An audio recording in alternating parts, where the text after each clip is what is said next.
tangannya kiri, ya. Kirinya 3 atau 2, mohon maaf.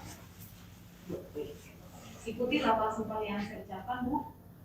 Saya berjanji bahwa saya sebagai saksi dalam perkara ini akan menerangkan keterangan yang benar tidak lain daripada yang sebenarnya.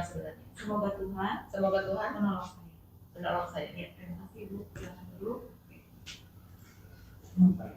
Diambil lagi mic-nya, Bu. Iya. Kalau diambil. Terima kasih. Nah, Ibu di sini akan memberikan keterangan sebagai saksi fakta, Bu. Jadi tidak boleh berpendapat karena bukan ahli. Nanti sampaikan saja apa yang Ibu tahu, Ibu dengar, Ibu alami, dan Ibu lihat sendiri, ya. Kalau Ibu lupa, Ibu sampaikan lupa. Kalau sampai tidak tahu, gitu ya. Karena ada konsekuensinya, Bu. Tadi yang janji Ibu ucapkan di dunia ini ada ketentuan hukum pidananya, itu keterangan saksi palsu, ya, Bu, ya. Kemudian nanti di hadapan Tuhan juga ada pertanggungjawabannya. Ya. Untuk saksi ini akan menerangkan mengenai apa, Pak? Baik, jadi yang mulia, saksi ini adalah anggota Komite Penasehat Ahli Imunisasi Nasional yang itu lembaga yang ditunjuk atau dibentuk oleh Kementerian Kesehatan untuk melakukan kajian terhadap vaksinasi dan memberikan rekomendasi kepada Kementerian Kesehatan apakah untuk melakukan program vaksinasi itu sendiri. Dari hasil kajian itu nanti akan terbit digunakan oleh Kementerian Kesehatan untuk mengambil keputusan. Beliau adalah anggota Sekretaris Komite Penasehat Ahli Imunisasi Nasional. Itu ada periodenya atau bagaimana? Ada periodenya, misalkan SK-nya per kapan sampai kapan atau gimana? Di SK tidak ada periode. Oh, tidak ada. Beliau beberapa orang kalau untuk yang ini tuh ada ahli nasional, nasional ya namanya. Jadi izin ya, Bu, namanya itu Komite Ahli Penasehat Ada di sini ya, Imunisasi Nasional. T118. Itu disebutnya ITAGI atau Indonesian Medical Advisory Group on Immunization. Jadi biasa disebut ITAGI. ITAGI itu sebagai sekretaris, ya. Gunanya fungsinya itu melaksanakan penelitian, ya, nanti kajian, nanti akhirnya disampaikan ke Menteri Kesehatan untuk diambil beberapa arahannya tindakan seperti itu. Iya benar. Silakan, Pak. Ya, dipegang aja, Bu. Ya, mohon izin majelis. Yang pertama, tadi sudah ada prolog. Saudara saksi, selamat siang.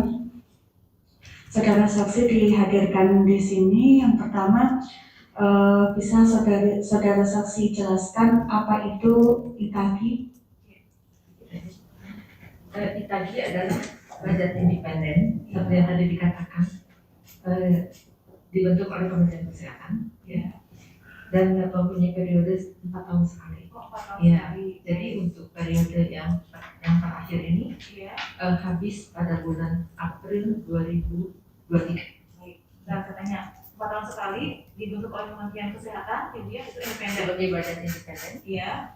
Yang terdiri dari berbagai disiplin ilmu. Jumlahnya sekitar 14 orang member, ditambah dengan ketua, wakil ketua, dan saya sekretaris 17. Dan yang 4 tahun per periode. Iya, per periode. Berdirinya pertama kapan, Bu? Berdirinya tahun Desember 2006. 2006. Ya. Pertama kali itu sebelum adanya COVID, ya? Oh belum, Bu, udah lama sekali. Oke. Itu 2006, terakhir 2020. 2020 habisnya 2023. Oke. Berdiri tahun 2006. Iya. Bulan Desember. Iya, Desember. Kemudian berakhirnya tanggal bukan, kan ada beberapa. Iya, Pak. Periode pertama gimana? 2006 terus sampai dengan 2006 2020. Baik. Kemudian tambah 4 2024. Baik. Itu Ibu yang periode kedua. Oh enggak, udah lama. Udah periode 2006, 2010. 2020. Iya. 2014 ya, tiap tahun. Nah, itu ini yang ke periode 2000 awalnya berapa diangkat? Tadi 2019. 2019. Ya. Baik, sampai 2023. Ya. Ya. Lanjut, Bu. Apa jabatan saudara saksi di ITAGI? Jabatan saudara di ITAGI? Sekretaris Iya. ITAGI. Ya. Baik. Bapak saudara saksi tadi menyampaikan di awal bahwa ITAGI itu dibentuk berdasarkan keputusan Menteri Kesehatan nomor 384 tahun 2019 tentang Komite Penasehat Ahli Imunisasi Nasional. Tadi izin bukti P18 ya Majelis. Berdasarkan Kemenkes itu apa kewenangan dari ITAGI?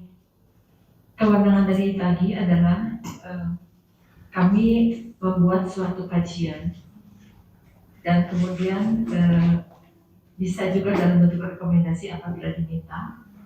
Kami membuat kajian itu berdasarkan dari literatur yang ada, ya. Kemudian juga terhadap perkembangan vaksin, dari mulai vaksin-vaksin yang sudah ada, berarti perlukan ada suatu perubahan, kemudian juga tentang uji klinis, tentang keamanan, tentang reactogenicity, ya, kemudian juga tentang bisa apabila ada vaksin-vaksin baru. Nah, kami juga membuatkan kajian dan juga misalnya ada teknologi baru atau ada new vaccine, ya, vaksin-vaksin baru, itu adalah tugas daripada ITAGI. Kami membuat satu kajian itu berdasarkan keilmuan masing-masing dan baru membuat rekomendasi apabila diminta oleh Kementerian Kesehatan dan juga memonitor apapun tentang sesuatu hal tentang vaksin. Saudara saksi di sini tadi sebagai sekretaris ITAGI, apakah saudara saksi terlibat dalam penyusunan rekomendasi-rekomendasi terkait vaksinasi untuk pemerintah? Tentu, saya adalah sekretaris yang membantu merangkum, kemudian dari beberapa ahli, kadang-kadang ada ahli mikrobiologi, ada ahli farmakologi, ada ahli biologi, ada ahli penyakit menular, ada ahli tumbuh kembang dan sebagainya. Kemudian saya sebagai sekretaris adalah akan merangkum masukan-masukan dari berbagai disiplin ilmu dalam bentuk kajian. Mohon izin menunjukkan bukti T19 dan T20 Majelis. Apakah saudara saksi terlibat dalam menyusun rekomendasi-rekomendasi seperti yang pernah kuasa hukum tergugat sampaikan dalam persidangan terkait dengan kajian situasi vaksin dan asupan rencana pelaksanaan vaksinasi? Jangan Pak, berapa dulu Bu? Pak Tes, silakan Pak melihat ini yang tadi ITAGI ya, T118, ini ya Bu SK-nya. Ini sekali benar. Ya, saya ke bawah. Ya, itu ya, Itu 118, Iya. kemudian Ini 19, kajian ini yang kajiannya. disampaikan pemerintah. oh iya, betul. Ini kajian pertama, ya. Kemudian sama Yang ini dulu. Iya, Ini dari kami dulu. iya. Begitu ya pertanyaannya. Lanjut Pak. Iya, baik ya, saudara saksi terlibat yang menyusun rekomendasi. Selama ini apakah program vaksinasi yang dilakukan oleh pemerintah sejalan dengan rekomendasi dari ITAGI? Ya, tentu kami juga dengan sangat hati-hati dalam hal membuat rekomendasi atau kajian dan rekomendasi berdasarkan evidence base, ya. Jadi berdasarkan evidence base, jadi tidak asal-asal buat gitu ya Bu ya, istilahnya ya. Jadi tentu sehubungan ini permintaan dari Kementerian Kesehatan, maka evidence base-nya itu kan banyak ya Bu ya. Tapi ini adalah the evidence base untuk decision maker, ya. Jadi agar supaya pimpinan kita dari Kementerian Kesehatan memilih dan melihat apa yang sudah kami buat. Jadi berdasarkan, sekali lagi berdasarkan evidence base decision maker, ya. Betul. Tadi ada beberapa anggota dalam struktur ITAGI itu ya.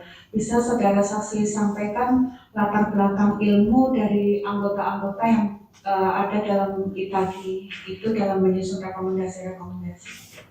Yang pertama ketua, mohon maaf Ibu, beliau berhadir sedang menguji S3. Profesor Dr. Sri Rezeki Hadinogoro, spesialis konsultan, ya.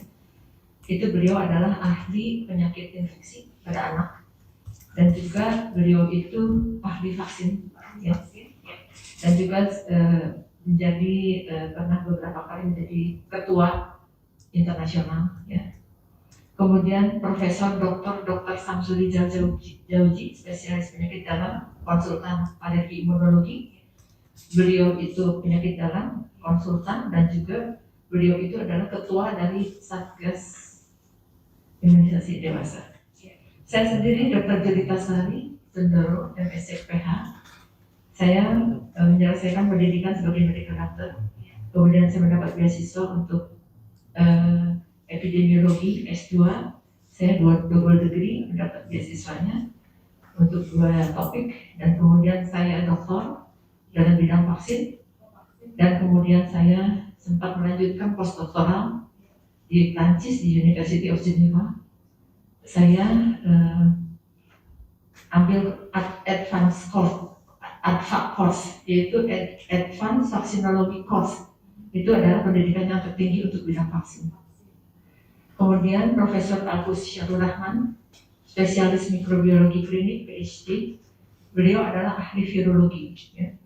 Kemudian Profesor Dr. Amin Subandrio, spesialis mikrobiologi klinik PhD. Beliau adalah ahli mikrobiologi. Kalau tadi Prof. Agus virologi, ini mikrobiologi. Kemudian Profesor Dr. Ismudianto, spesialis anak konsultan. Beliau juga ahli penyakit tropis, dan beliau sangat mendalami untuk difteri ya. Kemudian Profesor Dr. Sudarto Rono Atmojo, Master of Science. Beliau adalah epidemiolog ya, di public health. Kemudian Profesor Dr. Sri Suparyati Sunarto, spesialis anak konsultan PhD. Kusnadi Rusmil ya. Profesor Dr. Kusnadi Rusmil, spesialis anak konsultan. Ini beliau adalah sebagai dokter anak juga, dan beliau adalah ketua dari tim uji klinik ya, uji klinik vaksin COVID. Profesor Dr. Sri Suparyati Sunarto, spesialis anak konsultan PhD. Beliau adalah juga ahli anak konsultan, dan dia lebih kepada vaksin pneumonia ya, pneumokok. Kemudian Profesor Dr. Sujatmiko, spesialis anak konsultan. Sisi Kartasasmita. Sisi Kartasasmita, Master of Science, spesialis anak konsultan PhD. Profesor Dr. Sujatmiko, spesialis anak konsultan. Keahliannya untuk beliau ketua Satgas juga imunisasi, dan dia keahliannya untuk pneumonia, vaksin spesifik. Ya. Kemudian Profesor Dr. Sujatmiko, spesialis anak konsultan. Ini beliau juga mempunyai, selain spesialis anak, beliau di tumbuh kembang ya, untuk anak tumbuh kembang, dan juga penyakit tropis, dan juga Master of Science. Jadi beliau itu lebih ke arah edukasi ya, edukasi, karena Master of Science edukasi. Ini profesor, ini belum ditulis profesornya, Profesor Dr. Hindra Irawan Satari, spesialis anak konsultan untuk penyakit tropis, ahli anak ya. Beliau lebih ke arah kejadian ikutan pasca imunisasi ibu, KIPI. Dr. Swata Husin MPH, PhD, beliau juga lebih ke arah health economic ya, public health. Kemudian ini juga profesor ya, Profesor Dr. Gigi Mardiati Najib, Master of Science. Beliau juga ke arah health economic ya. Kemudian juga beliau itu public health. Kemudian Dr. Toto Wisnu Hendarto, spesialis anak DTMH. Beliau untuk penyakit infeksi tropis ya. Kemudian Dr. Kuncoro Harimurti, spesialis penyakit dalam, konsultan geriatri, Master of Science. Beliau ini lebih ke arah penyakit dalam, penyakit infeksi, dan geriatri. Geriatri itu untuk senior ya, usia di atas 65 ya. Kemudian Dr. Neni Sitarasmi, spesialis anak konsultan PhD. Juga beliau ini lebih ke arah penyakit infeksi. Dan kemudian sekretaris di sini Santi Ikrari juga hadir di belakang ya. Terima kasih Bu. Biar gelarnya Ya gelarnya ada yang masih belum afdol karena Prof. Mardiati baru tahun lalu jadi profesor. Gelarnya yang menjauh mengalirkan. Iya, hampir semua profesor. Iya, silakan lanjut Bu. Ya, saudara saksi, apa saja kajian atau rekomendasi yang dikeluarkan oleh ITAGI terkait dengan program vaksinasi pemerintah selain yang tadi ditunjukkan dua? Jadi setiap pemerintah akan merencanakan untuk memasukkan vaksin baru, ya, itu selalu minta rekomendasi dari ITAGI. Dan ITAGI akan membuat suatu kajian, itu tidak hanya berdasarkan apa yang kita lihat misalnya, tetapi kita searching, mencari data-data evidence base, dan juga kami mengacu kepada WHO policy paper, kemudian juga kepada SAGE. SAGE itu Strategi Advisory Group on Immunization, ya, tetapi yang berkedudukan di Jenewa. Dan terus secara turunannya kita ke arah regional dan kemudian ke negaranya masing-masing, dan kita akan menyesuaikan apa yang kita perlukan, prioritas mana yang harus kita sampaikan. Jadi kita tidak asal ada terus kita ikut, enggak. Kita lihat kalau misalnya misalnya kita akan melakukan satu program yang baru, tentu tahapannya juga akan kita perhatikan disesuaikan dengan situasi dan kondisi yang ada di Indonesia. Cukup? Baik. Izin melanjutkan ya Bu ya. Saudara saksi, pertanyaannya adalah secara umum vaksin yang digunakan oleh pemerintah saat ini kan sudah berdasarkan kajian ITAGI ya. Apakah vaksin-vaksin yang digunakan saat ini efektif dan aman dalam penanggulangan COVID-19 sesuai dengan kajian ITAGI tersebut? Tentu sekali Pak. Kalau tidak efektif, tidak aman, kita tidak akan pakai. Ya. Dan itu kami mendapatkan juga persetujuan dari Badan POM, ya, untuk baik emergency use authorization kalau untuk yang COVID-19, tetapi NIE nilai izin edar untuk vaksin-vaksin lain. Karena kita tahu untuk COVID-19 ini adalah emergency. Berarti kalau menurut ITAGI sendiri kondisi pandemi COVID-19 ini termasuk ke gawat daruratan kesehatan. Betul, karena kan kita pandemi situasinya. Ya. Dalam perkara ini menurut penggugat banyak negara atau beberapa negara lain yang tidak melaksanakan vaksinasi atau tidak mewajibkan vaksinasi. Apakah ITAGI tahu tentang informasi seperti itu? Ada negara atau banyak negara yang tidak melaksanakan vaksinasi? Mungkin tidak banyak negara ya Pak. Sejujurnya, Ini kan fakta Pak. Jadi ya. putaran yang paling budaya yang ini Pak. Jadi beda dengan anti main dan saya bingung. Karena takutnya ahli gitu Pak. Izin yang Bu ya, tapi kan dalam nyusun kajian mereka kan sudah berdasarkan data-data juga yang kajian-kajian yang disampaikan kepada Kementerian Ada Kesehatan. bukti nggak Pak biar kita konfirmasi ke beliau? Gitu Pak. Makanya karena ini pertanyaannya dia seperti ke ahli Pak. Kalau pertanyaannya itu jadinya enak kalau ahli Pak. Karena dia profesor berikan fakta. Ada sebenarnya ini ahli atau fakta? Karena kan ini gitu gimana ceritanya? Sebenarnya kalau boleh sebetulnya ahli itu kalau memang buku pendapat gitu Pak. Karena mesti ketika mau meramukan kan kecuali Bapak rumuskan pada saat menjadikan IPS 19 dan 20 dan apa itu kita bisa enak menunjukkan kepada fakta ke beliau karena dia tahu fakta gitu. Ya maksud kami di sini pernah ada kajian dari ITAGI gitu Bu. Kan kajian yang kami sampaikan itu tidak seluruh kajian dari ITAGI gitu. Apakah ada kajian dari ITAGI terkait dengan negara-negara? Iya, dibuktikan tidak di sini Pak. Belum. Saya juga Pak mau ditanyakan Pak. Baik. Tidak ya. Ya. Itu Pak sulitnya makanya Pak kalau untuk saksi fakta seperti itu. Iya. Iya. Bisa dengan bukti saja Pak. Kalau Baik. silakan. Baik, saya lanjutkan dengan pertanyaan yang lain. ITAGI dalam menyampaikan rekomendasi atau kajian kepada Kementerian Kesehatan, itu apakah memperhatikan atau sejalan dengan rekomendasi WHO sebagai organisasi kesehatan dunia? Ya tentulah Pak, karena ini adalah pandemi global seluruh dunia, kami selalu mengacu kepada WHO policy paper. Iya, jadi seperti ahli nih, kalau seperti ini.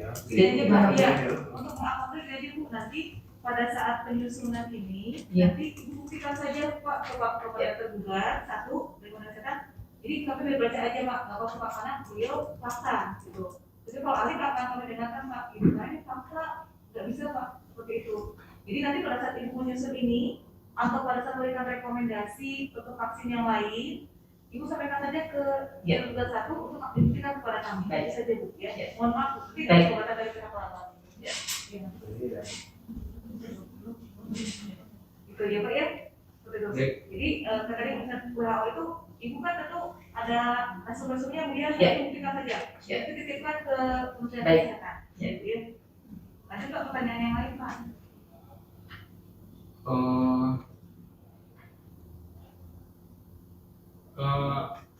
Itagi kan sudah menyampaikan kajian kepada Kementerian Kesehatan ya terkait dengan vaksin-vaksin yang aman digunakan. Ya. Nah, vaksin-vaksin yang saat ini digunakan pemerintah apakah sudah melalui uji klinis yang sehingga bisa digunakan gitu?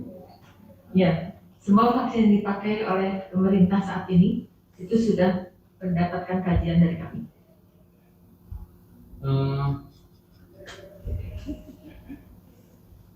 Sekarang terkait dengan program vaksinasi sendiri Bu, di dalam peraturan itu kan pemerintah ada kewajiban bagi masyarakat untuk mengikuti atau masyarakat wajib vaksin. Nah, bila tidak mengikuti program vaksinasi kan ada pembatasan-pembatasan yang dilakukan oleh pemerintah.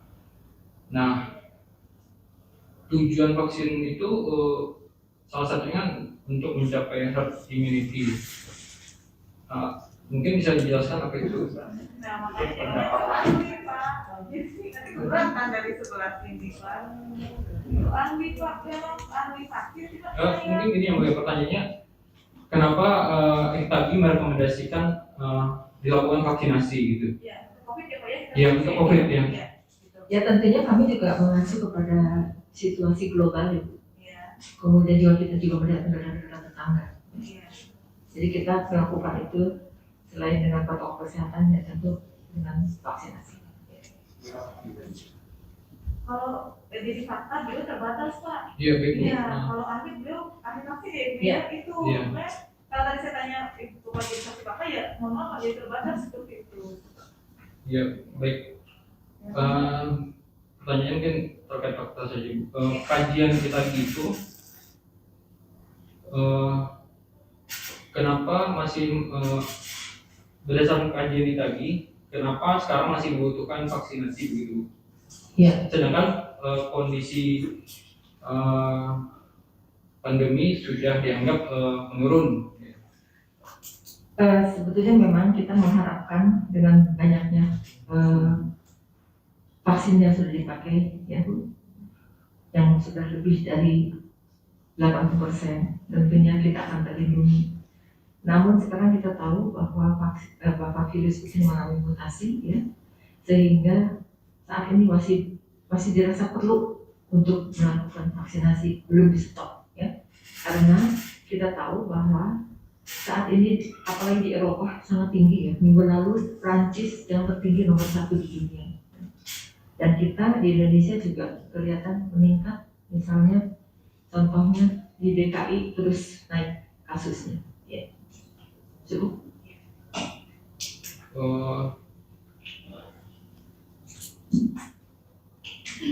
Untuk mencapai Herd immunity.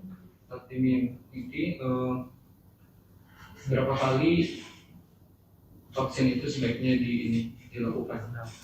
Sebetulnya 2 kali vaksin dilakukan, kemudian cakupan lebih dari 70%, maka setidak-tidaknya dengan banyaknya orang yang mendapat vaksin, maka dia secara herd immunity itu dia tuh menjadi benteng, jadi barrier supaya yang tidak tervaksin pun terlindungi. Gitu. Di kajiannya apa? Ada khusus untuk herd immunity, tapi saya sudah tidak ingat karena kami sudah membuat kajian banyak sekali, Oh gitu ya. mungkin lebih dari 50 untuk pandemi ya. Karena tiap-tiap vaksin kami buat satu-satu. Jadi herd immunity ini gini Bu ya, misalnya kita ada vaksin. Nah ada yang belum, nah kita benteng karena kita udah punya antibody. Jadi kalau ada virus masuk kita nggak kena, nah itu ngebentengin bagi yang belum, terutama untuk yang di rumah lansia misalnya ya. Jadi Pak nanti dibuktikan aja ya kajian Baik. 19 vaksin ya kalau nggak salah itu ya. Apa Bu? 19 vaksin kalau nggak salah yang untuk yang COVID ini Bu. Enggak 11 ya. 19 bukan yang kemarin perkara yang di KMI kan ada 19 vaksin untuk yang Indonesia. Oh, kalau jenis vaksinnya nggak 19 majelis. Nomor KMP-nya ya Apa kemarin. MK-nya Iya. ya? Yang MK itu kan ada Beberapa jenis vaksin. Iya kan ada berapa Bu? 19 vaksin Bu kalau nggak salah 19. Bukan majelis. Ada berapa? Kan hanya 3 ya yang sama Ibu itu yang salahnya kan? Iya. Ada berapa vaksinnya? Itu dibuat kajian nggak mau dia? Nanti buktikan aja Bu. Timnas Baik. ini dia. Nanti kami kirim ya Pak. Baik, terakhir yang baik. Iya, silakan.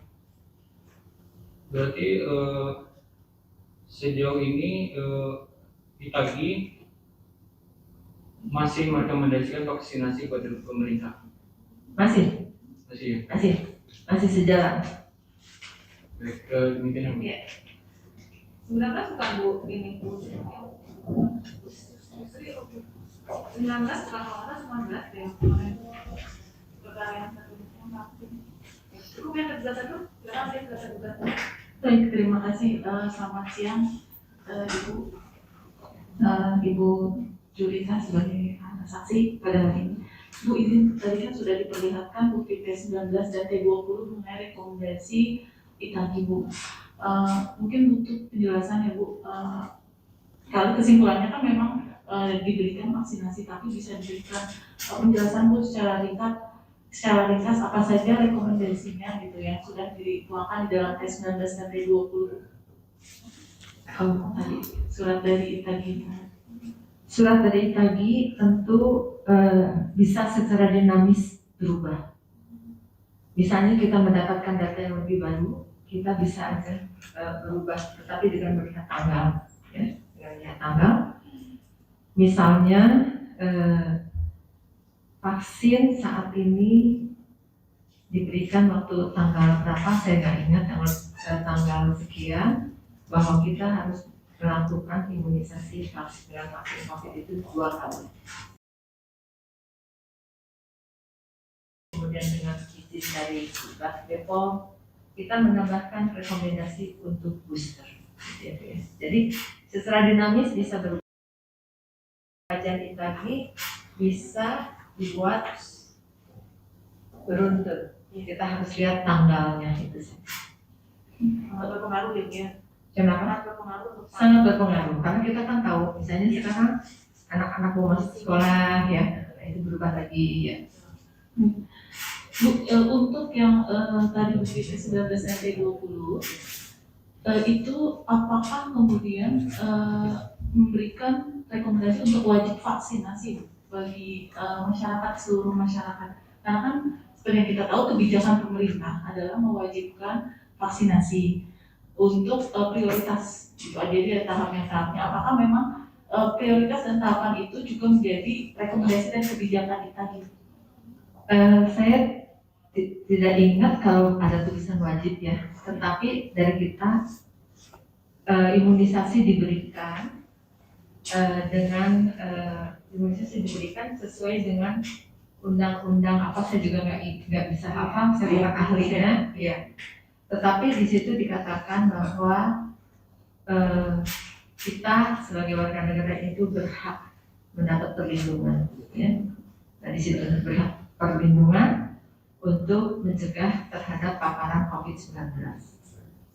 Dan juga dengan tentunya dengan ada kekecualian bagi yang comorbid tentu harus terkendali. Cukup Bu? Baik, izin Bu, pertanyaan berikutnya Bu, terkait dengan tadi kan pemberian vaksin ini dalam keadaan emergensi ya Bu. Iya. Nah, untuk bisa dijelaskan Bu terkait dengan keamanan dari rekomendasi ITAGI terhadap jenis vaksin yang akan digunakan, itu dengan BPOM itu seperti apa Bu koordinasinya? Kami tentu menunggu hasil kajian dari BPOM. Mereka punya ahli tersendiri yang khusus menilai keamanan vaksin. Ya. Dari situ kami mengadop, ya, bahwa hasilnya itu, dan tentu kami juga tidak mengadop begitu saja. Tentu kami juga melihat bukti-bukti keamanan vaksin, kemudian imunogenicity, tingkat perlindungan, itu semua juga kami pelajarin. Ya. Dan yang terakhir tentu gongnya adalah ada izin edar dari BPOM. Jadi tidak semata-mata kita juga terima dari BPOM, kita tetap searching, kita tiap per vaksin kami buat Bu, per jenis vaksin dibuat. Izin Bu, jadi kalau saya bisa simpulkan kajian dari ITAGI maupun BPOM ini akan paralel ya Bu? Iya. Bukan berarti ITAGI dulu baru BPOM atau memang paralel? Biasanya itu dari kita kajian selalu buat ya Bu, tapi tidak selalu diberikan kepada pemerintah. Karena kita juga harus belajar, terus belajar. Membuat kajian, begitu diminta kita kan udah setengah jadi istilahnya ya. Kemudian begitu BPOM keluar izinnya, kita adop. Ya, dan baru diserahkan kepada Kementerian Kesehatan agar supaya Kementerian Kesehatan bisa memakai kajian rekomendasi dari kami dan tentunya dari Badan POM, dan akan keluar surat edaran dari Direktur Jenderal P2P. Berikutnya Bu, tadi sudah disampaikan bahwa kajian dari ITAGI ini bersifat dinamis ya Bu. Iya. Apakah memang kemudian setiap perubahan dari kajian ITAGI ini terlapor kepada Kementerian Kesehatan, dan mungkin bisa Ibu jelaskan gitu perubahan dinamis dari awal saat akan mengambil kebijakan vaksinasi sampai dengan perubahan-perubahan pada hari ini, bagaimana Bu bisa dijelaskan? Jadi kami pertama sekali memberikan rekomendasi, kajian dan rekomendasi itu sebelum ada vaksin. Yaitu tadi sudah ada di tempat Ibu pada bulan Agustus. Kita membuat suatu planning ya, dan itu mengacu kepada GAVP ya. GAVP itu adalah Global Action Vaccine Plan ya. Itu dunia Pak. Tapi kita mengadop, tetapi kemudian kita akan disesuaikan dengan kondisi badan masing-masing. Jadi sampai saat ini sih hampir seluruh negara di dunia itu memakai vaksin. Mungkin ada satu atau dua yang negara misalnya tidak pakai vaksin, tapi saya belum searching. Tapi di dalam pemikiran saya itu di atas 99% semua memakai vaksin COVID untuk mencegah terhadap paparan COVID-19 ini. Nah, boleh nambahin Ibu jumlah? Jika memang ada Salah nggak? ya Bu, Kalau saya menyatakan jumlah vaksin sudah dipakai. baik. Jadi saya baru tadi pagi searching dengan WHO Headquarter. Sejauh ini di dunia telah dipakai lebih dari 12 miliar dosis untuk seluruh dunia. Kemudian di Indonesia, saya searching juga tanggal 18 itu sekitar 24, sekian vaksin yang sudah dipakai di Indonesia, baik vaksin suntikan pertama, suntikan kedua maupun booster, sudah 24, sekian. Ya mungkin hari ini semoga sudah 425 juta dosis ya. 424 kalau tidak salah. Ya Bu, untuk data angka-angka dosis vaksin yang akan diberikan kepada masyarakat, apakah ini bagian dari kajian ITAGI? Tidak sebetulnya, tapi kami tentu harus mencantumkan hal itu bila diperlukan. Dan itu datanya kami ambil dari KPCPEN, dari dashboard yang grup KPCPEN, Depkes dan lain-lainnya. Mereka punya dashboardnya yang nanti keluar.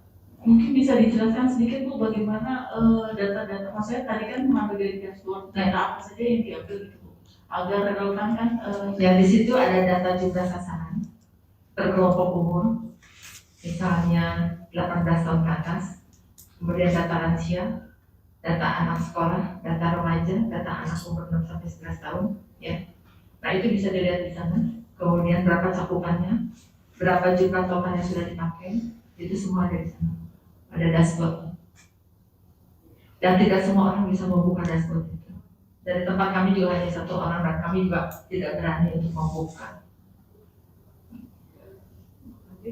berarti untuk totalisasi data ini pun datanya disajikan oleh, mau izin Bu dari mana Bu? Karena ini kan sangat terbatas datanya Bu. Ya katanya itu kalau saya sendiri tapi yang saya ingat itu adalah data yang dikeluarkan oleh KPCPEN, Kementerian Kesehatan, dan bekerja sama dengan macam-macam dari Capil, ada BPJS dan sebagainya. Mereka ada timnya ya, saya sendiri kurang tahu.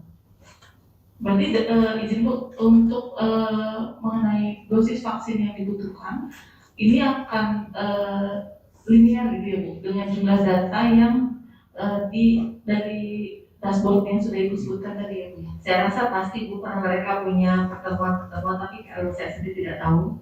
Tapi mereka itu punya suatu perencanaan ya yang melibatkan semua stakeholder, baik dari mitra ya maupun dari lintas sektor, lintas program, semuanya mereka ada suatu timnya ya.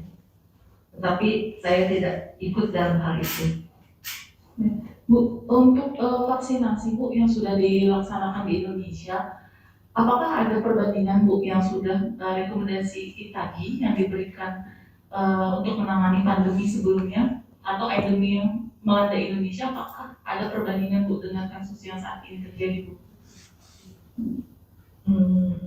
Mungkin bukan bidang saya itu ya. Baik. Terima kasih.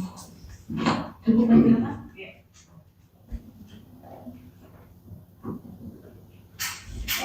Baik, terima kasih saksi. Pertanyaan saya singkat aja. Sebelum melakukan rekomendasi, apakah ITAGI melakukan penelitian terhadap vaksinasi?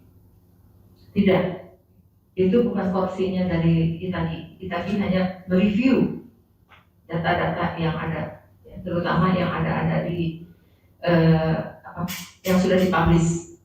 Ataupun kadang-kadang kita masih bisa mendapatkan data-data yang sementara atau interim report itu bisa kita dapatkan. Tetapi kalau untuk penelitian kami tidak ikut, ya kami hanya bertugasnya mengkaji, ya mengkaji data. Ada ya Bu ya? Kenapa? Datanya sudah ada. Ya data yang sudah ada, yang dipublish ataupun yang dalam bentuk interim report. Sebelum dipublish mereka membuat interim dulu karena untuk publish itu perlu waktu 3-6 bulan. Kemudian setelah itu sesuai dengan kewenangan tadi ITAGI, apakah ITAGI yang merekomendasikan misalnya vaksin A atau misalnya kita sebut saja Moderna, Pfizer, Sinovac dapat dilakukan pemberian vaksin kepada masyarakat? Apakah atas rekomendasi ITAGI atau seperti apa? Untuk ketiga vaksin yang disebut kita sudah membuatkan rekomendasi dan juga itu sudah mendapat FDA approval maupun EMA approval dari Eropa maupun dari Amerika. Tapi kita pun tetap mengkaji. Betul ya. Kita ke para petugas, Mbak Ted. Ya. Ini saksi fakta ya? Iya. Terima kasih saudara saksi. Dulu saksi menyampaikan daftar anggota-anggota ITAGI. Iya. Saya tidak mendengar ada ahli patologi. Apakah ada? Di dalam SK kita kan ini ada, untuk ahli patologi itu di dalam SK ada disebutkan kami dapat mengundang siapapun yang dianggap ahli untuk memperkuat kajian. Okay. Jadi bisa mengundang, ya. Tidak masuk dalam SK. Saudara saksi menyampaikan bahwa ITAGI biasanya ikut rekomendasi WHO. Ya. Apakah saudara saksi tahu bahwa WHO secara umum tidak merekomendasikan kewajiban vaksinasi? Tahu nggak? Tidak. Tidak tahu. Tidak. Apakah saudara saksi tahu bahwa WHO telah mengeluarkan pedoman resmi bahwa kekebalan alami setidaknya sama dengan vaksinasi? Apa Ibu tahu? Setahu saya tidak. Tidak. Tidak. Ya, karena kalau diberikan vaksin tentu akan timbul kita antibodi yang tinggi dan akan memberikan proteksi terhadap individu dia sendiri, dan apabila cakupannya tinggi akan memberikan herd immunity, memberikan perlindungan terhadap orang-orang yang tidak divaksin. Jadi tidak tahu karena jadinya ahli nanti Iya. kalau Iya. dapat ya. Ya. Iya, kalau ahli vaksin. Oke. Itu tidak tahu Pak. Tapi saudara saksi bicara soal herd immunity. Ya. Jadi saya mau tanya, apakah bisa menyampaikan definisi immunity? Wah, ini fakta Pak. Tadi sudah saya Iya. sampaikan juga, saya tegur juga tergugat satu kalau kayak gitu, Pak Ted ini nggak ahli. Iya, Ya, iya. mohon maaf ya Pak Ted. Oke, nggak apa-apa ya. Ya, ini fakta Pak. Um, Saya sayangnya belum ahli, bukan ahli vaksin Iya, gitu. iya, iya. Dari sisi kajian yang dilakukan, sumber datanya apa? Misalnya vaksin Pfizer. Vaksin Pfizer dinyatakan aman dan efektif oleh ITAGI berdasarkan data apa? Mana sumbernya data yang digunakan? Kami mengambil semua itu data yang sudah publish, dan juga kami mengikuti proses pada saat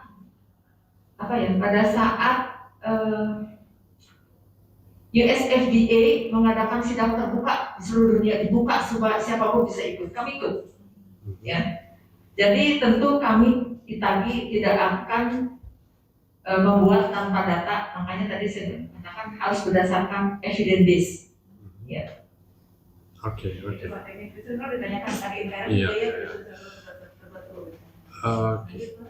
Saudara saksi, apakah semua vaksin COVID masih dalam tahap uji coba?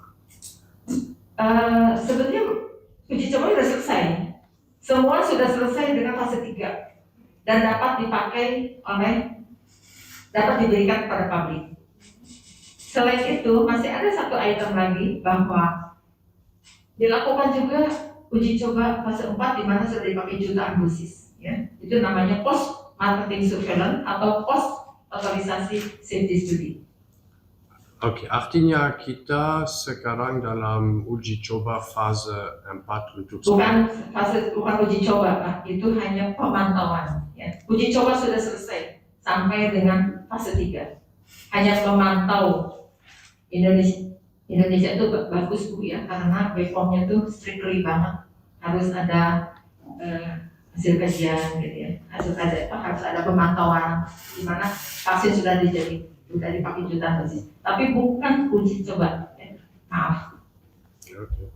Ya, post marketing surveillance. Ya.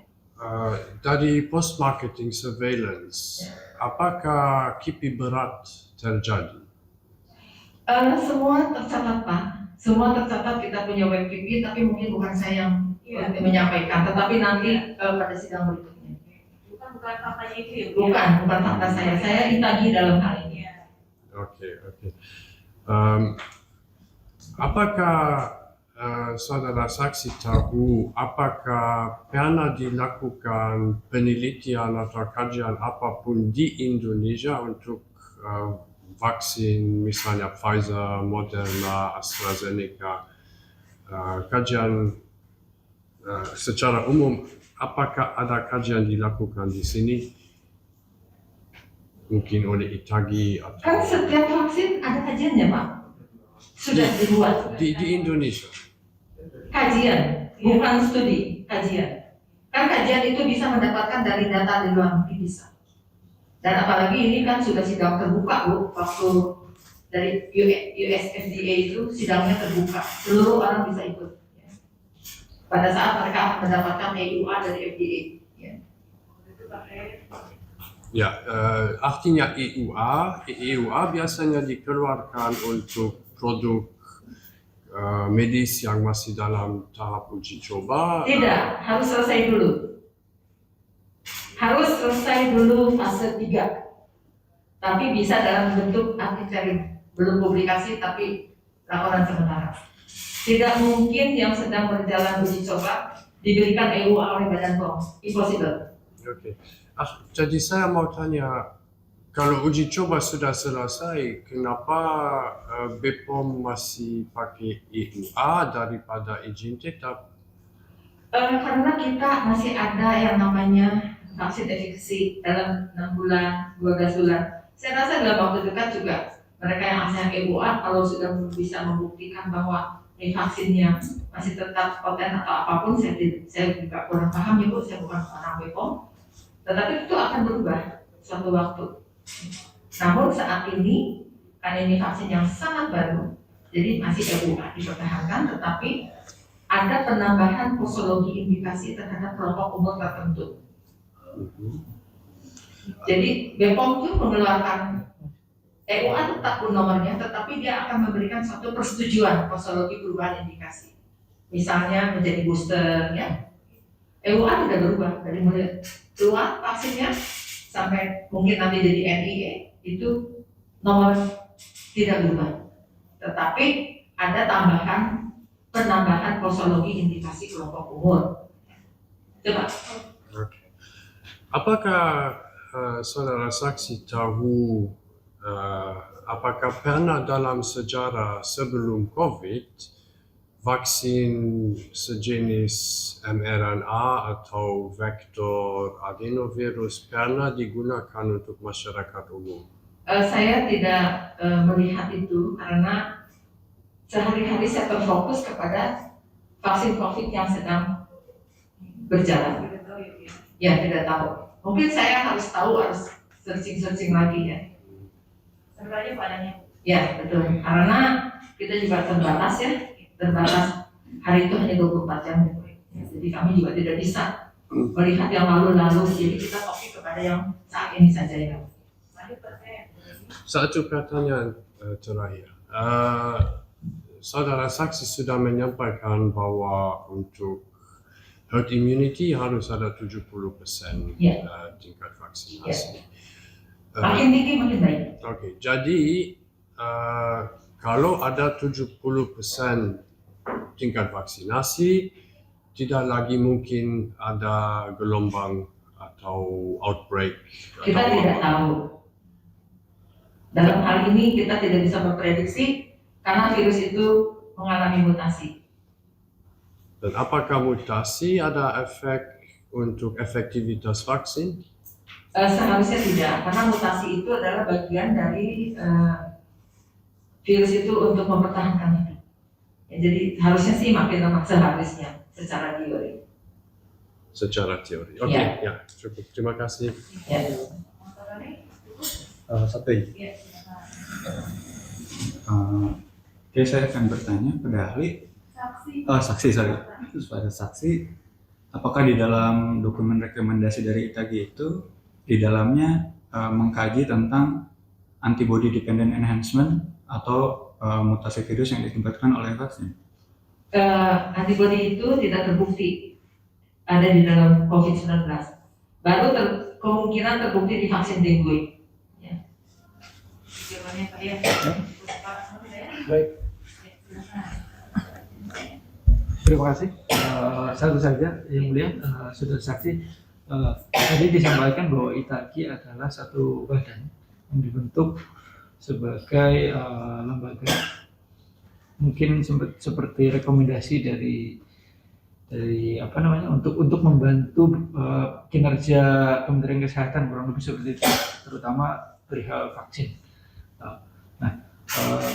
Karena tadi disampaikan juga ahli di ITAGI ada sekian banyak, tentu beliau punya expertise masing-masing.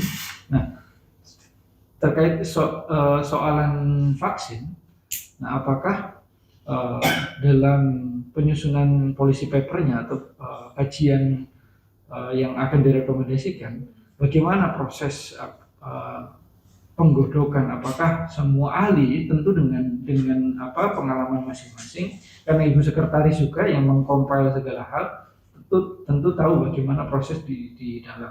Nah itu apakah kajian 1, 2, 3 apakah mereka juga menemukan misalkan ada resiko dan manfaatnya kurang lebih bagaimana? Kami tolong dijelaskan soal itu nih Bu. Ya, Terima kasih. tentu saja. Boleh Bu cerita proses sedikit? Jadi proses menyusun kajian itu, kami ini sebetulnya Itagi ini senior ya Bu, dan semua sudah pensiun, dan mereka dengan happy bertemu. Kita tuh bertemu setiap Sabtu malam ya. 1 bulan maksimum 4 kali, tapi biasanya hanya 2 atau 3 kali aja, dan itu bertemu. Dan mereka sudah agendakan, ada apapun mereka malam minggu itu akan mereka plot. Dan mereka happy sekali ada di dalam Itagi karena bisa berkontribusi meskipun kita sudah pensiun. Nah untuk itu kita misalnya ada satu topik ini, misalnya vaksin. Nah vaksin apa misalnya? Kemudian ada salah satu dari yang lain, siapa yang bisa memaparkan materi apa yang akan disampaikan dan materi apa yang akan dibahas, meskipun belum ada permintaan dari pemerintah misalnya, tetapi kita harus siap-siap ya. Nah kemudian setelah itu kita minta kepada member semua searching masing-masing, kirim ke kami. Itu pun ngirimnya saya sangat minta-minta ke mereka supaya dalam bentuk summary, karena saya tidak mungkin akan membuka semuanya dalam bentuk summary. Kemudian ya tadi yang saya kompilasi. Setelah itu berikutnya kita akan tayangkan apa yang telah kami buat dan kita bahas dari baris per baris Bu. Kami tidak mau ada kesalahan ya. Dari titik koma baris demi baris dibacakan ya oleh tim bergiliran agar supaya kajian dan rekomendasi ini tidak menyalahi aturan. Gitu loh Pak. Ya. Kami sangat berhati-hati. Baik. Karena ini kajiannya kan untuk pemerintah, untuk Kementerian Kesehatan. Baik. Jangan sampai salah, ya. Baik. Ya. Tambahan Bu, terhadap tadi dipaparkan bahwa memang ada summary, terus dikompil, habis itu setelah Dibuat itu draft narasi. dibuat narasi, terus didiskusikan, baru hasil paling tidak ada kesimpulan. Betul. Nah, dari kesimpulan itu prosesnya itu kan tidak terbatas cukup sebentar waktu. Siapa bilang Pak? Kadang-kadang 1 bulan, kadang-kadang cepat. Kadang-kadang cepat Ya. 1 bulan. Tergantung dari Betul, materi, betul, tergantung proses. dari kelengkapan dokumentasi. Betul. Proses-proses itulah katakanlah ada risiko dan manfaat, bagaimana proses temuan saat kajian itu sebelum dilimpahkan ke Ya tentu, di kami pun juga ada ahli health economic-nya. Bagaimana Ibu waktu soal vaksin COVID ini? Ya tentu kita memperhitungkan hal itu. Tentu kita akan memilih yang benefit daripada yang risiko. Yang ditemukan untuk risikonya apa ya? Risikonya yang ditemukan sejauh ini apa ya? Masih ingat nggak Bu kalau Masih ingat? Kalau manfaatnya kan supaya kita kebal. Betul, supaya kita kebal, memberikan proteksi, Betul, memberikan betul. perlindungan terhadap orang yang tidak divaksin misalnya. Apa ya Bu? Oh ya lupa nggak apa-apa Bu. Bukan karena yang sama saya tidak Oh, terbayang. yang terbersih saja, karena kan pasti resikonya ada A, B, C, D, sekian banyak mungkin. Atau misalkan satu apa resikonya? Ya mungkin kalau misalnya ditemukan kejadian ikutan pasca imunisasi, tapi ini kan forumnya nanti ya Bu, tanggal 23 itu 27. Ya, jadi bukan saya yang harus menjelaskan, mungkin nanti ahli lain ya. Saya sejauh ini sebagai Itagi, saya hanya Betul. memberikan rekomendasi ataupun kajian Betul. yang berdasarkan evidence base. Ya. Silakan. Baik. Terakhir sekali. Nah, soal tata kerja itu tadi Ibu kan sampaikan bahwa bisa itu 1 bulan, bisa lebih lama, Seminggu. atau mungkin bisa sehari mungkin. 2 hari. Kalau sehari nggak mungkin seminggu. Nah, Ya, kami karena Itagi itu dibentuk 2006, 2006 ya. ya Nah, otomatis kan pernah memberikan rekomendasi beberapa hal mungkin Iya. di beberapa isu kurang lebih Iya. seperti itu. Nah, pertanyaannya adalah karena ada isu COVID-19 ini 2019 ya Bu. Nah, itu kan masa sebelum vaksin itu, apakah dari 2006 pernah melakukan rekomendasi masa waktu kajiannya itu sebelum COVID itu berapa lama, dan setelah mulai COVID sampai terbit rekomendasi untuk ada vaksin itu berapa lama? Gak paham saya. Yang ditanyakan saya kurang paham. Mungkin bisa membantu. Soal tata kerja dari awal isu Ya. dikaji sampai keluar rekomendasi itu berapa lama? Kan di tadi itu kan 2006 Bu sampai Jadi sekarang. Pak, pertanyaan jadi gimana? Saya bantu ya. Ya. 2006 itu sudah jadi anggota ITAGI belum? Sudah dari Sudah. pertama. Dari pertama. Ya, Desember 2000. Pada saat sebelum COVID untuk memberikan masukan kepada pemerintah itu bisa waktunya berapa lama Pak? Bu? Umumnya Tata rata-rata kerjanya. kajian-kajian. Ya tergantung kesulitan, Iya. tergantung tingkat kesulitan dari vaksin Yang tersebut. terlama Bu, Untuk berapa apa? lama? Yang terlama Yang terlama mungkin sekitar 2-3 bulan. 2-3 2 bulan bulan. ya, seperti Oke, rotavirus ya, itu Iya, lama ya. Oke. Nah sekarang ya kan ada COVID-19 ya Bu ya. Betul. Nah ini sudah pasca COVID nih. Ya. Memberikan masukan dari tadi kepada pemerintah berapa lama Bu kajian dan lain-lain? Ya, kita udah diubur-ubur Bu, Iya. secepatnya. Ya. Secepatnya. Ya. Tercepat Kita tidak yang tercepat mungkin 2 hari ya waktu 2 hari booster. tercepat. Kami kerja seperti seperti rojo kurang. Dari pagi gitu ya Bu ya. Iya. Ya. Jadi tercepat 2 hari. Ya tercepat. Yang terlama ya tidak lebih dari 3 bulan. Iya. Itu Pak, ada kamu jawabannya? Ya. Terima kasih. Sebetulnya ini yang mulia saya pun karena saya Iya. juga ikut vaksin juga Bu. Ya. Jadi saya juga pengen tahu sebagai warga negara itu resikonya apa. Tapi karena tadi disampaikan lupa. Bukan lupa, bukan bagian saya. Oh, bukan. Bidang saya bukan lupa. Pak. Betul. Oh baik. Meskipun Ibu mengkompil segala hal yang untuk sebelum jadi rekomendasi ya. Ya tapi kan untuk yang hal itu kan ada bagian yang lain. baik. Ya. Terima kasih. Tidak bisa dibebankan kepada saya semua. Baik. Terima kasih. Terima kasih Bu. Cukup ya Bu. Kasih kesempatan Hakim Ketua Majelis. Nanti yang disampaikan di kesimpulan saja ya. Baik. Jangan dipaksakan kepada satu. Sebelumnya selamat siang Ibu. Selamat siang. Minta tolong duduknya. Ya, katanya Bu mohon maaf. Ya, baik. Sebelumnya diucapkan terima kasih nih untuk pengabdiannya sebagai salah satu profesi mulia ya, sebagai seorang dokter.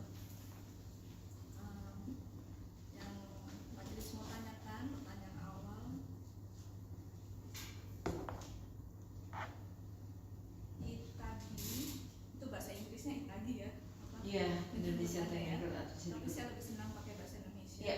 Komite Penasihat Ahli Imunisasi Nasional ini dibentuk pertama kali Desember 2006 Iya. berdasarkan keputusan Menteri Kesehatan ya? Iya. Berdasarkan keputusan Menteri Kesehatan. Dan keputusan Menteri Kesehatan ini diperbarui setiap 4 tahun sekali ya, Iya. sesuai periodisasinya ya. Oke. Saksi, karena saksi fakta pada tahun 2006 dan seterusnya ya, sampai sebelum adanya COVID datang kepada kita, itu bisa tidak diberikan kepada kami rekomendasi apa yang diberikan Komite Penasihat Ahli Imunisasi Nasional kepada pemerintah? 1-2 contoh saja. Ya.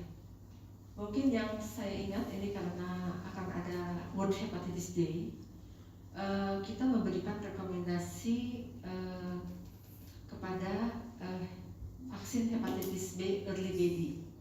Jadi vaksin yang pada bayi lahir diberikan. Mungkin itu salah satu yang saya ingat.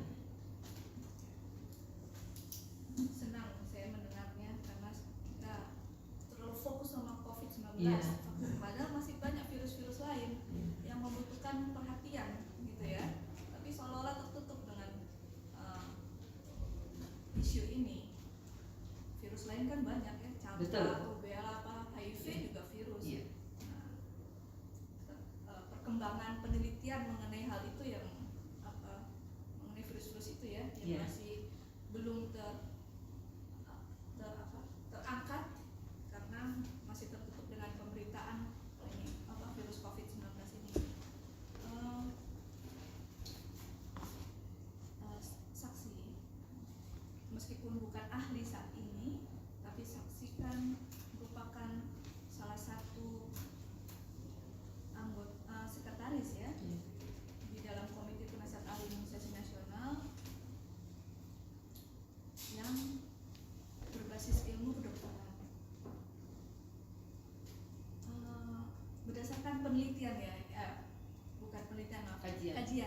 kajian yang saksi jalankan selama ini, ya. Mohon pencerahan ini dari saksi ini terhadap tugas hari-hari ini. Apa sih yang membedakan COVID-19 ini spesial dibandingkan penyakit lainnya based on virus? Karena untuk COVID-19 ini itu terjadi pandemi, ya, dengan jumlah angka kesakitan dan angka kematian yang tinggi. Jadi memerlukan suatu memang perhatian khusus sehingga kita tahu pada saat melaksanakan vaksinasi semua elemen ikut terlibat. Ya. Sampai kami mengatakan bahwa kita tersinggung deh kalau nggak diajak ikut cawe-cawe vaksin gitu ya. Meskipun ya semua ikut ya. Saksi, selain Komite Penasihat Ahli Imunisasi Nasional, apakah ada lembaga lain yang atau komite lain atau lembaga lain yang memberikan rekomendasi kepada pemerintah mengenai isu ini ya, isu vaksin? Sejauh ini hubungan kami dengan lembaga-lembaga lain sangat baik, sangat terkoordinasi, dan kami pun mengundang apabila di tempat kami kekurangan ahlinya, ya. Dan bisa saja Bu, mereka misalnya dari Ikatan Dokter Anak Indonesia misalnya ya Bu ya memberikan rekomendasi, tapi tetap disampaikan ke kami, dan kami adalah satu-satunya badan ahli imunisasi yang memberikan rekomendasi. Jadi melalui kami. Ya, baik. Jadi ada koordinasi antar ini ya? Iya. Antar instansi ya? Iya. Ya. Baik.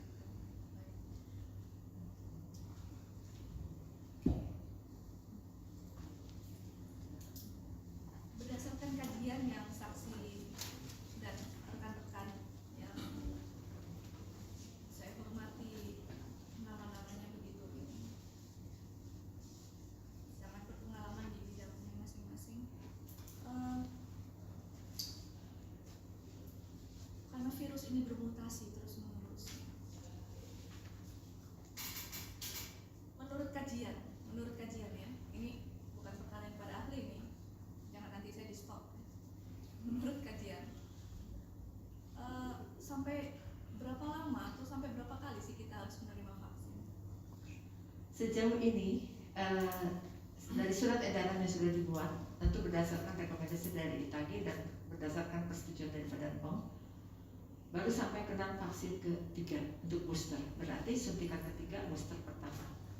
Tapi tentunya juga kita akan melihat bahwa kemungkinan akan diberikan booster kedua itu mungkin ada saja. Tetapi kami mengkaji dengan melihat dari beberapa puluh negara yang sudah memberikan, dan mereka prioritas terhadap lansia yang di atas 80 tahun, yang ada di panti jompo, kemudian juga yang imunokompromis, itu harus didahulukan. Gitu. Jadi sampai kapan ini akan teratasi, ya kita tidak ada yang tahu satu orang kapan dia berhenti si virus ini. Berarti selalu dimonitor, ya dimonitor. Dan yang kita harapkan adalah mutasi ini melemah, sehingga suatu waktu mungkin menjadi seperti influenza biasa. Ya, seperti virus-virus lain. Iya. Cukup, terima kasih. Ya. Tugas satu doang sudah cukup ya. Pak Ed, satu lagi. Satu pertanyaan terakhir. Saudara saksi, saya akan meminta analisis risiko manfaat dari BPOM secara resmi lewat proses undang-undang KIP dan semacam. Itu ditolak. Mereka menolak memberikan analisis risiko manfaat kepada saya. Kalau ada, itu salah satu alasan kita memulai gugatan ini. Karena tidak ada data. Kalau ada analisis risiko manfaat yang sesuai standar ilmiah dari ITAGI, mungkin kita akan sangat mengapresiasikan bahwa analisis tersebut diberikan ke kami. Kalau karena dilakukan. Ini aja Pak Ed yang T19 dan T120 ya Pak ya. Kalau kayak ini Pak untuk yang COVID itu. Ya, ini aja Bu ya. Itu saja. Ini saja ya Bu ya yang dihasilkan oleh ITAGI ya. Masih ada kemungkinannya nanti Ya, kita tadi ya, cross check Pak, ya, ya. ya. Nanti cross check. Silakan Dengan sekretariat. kalau boleh per vaksin Iya. Ya.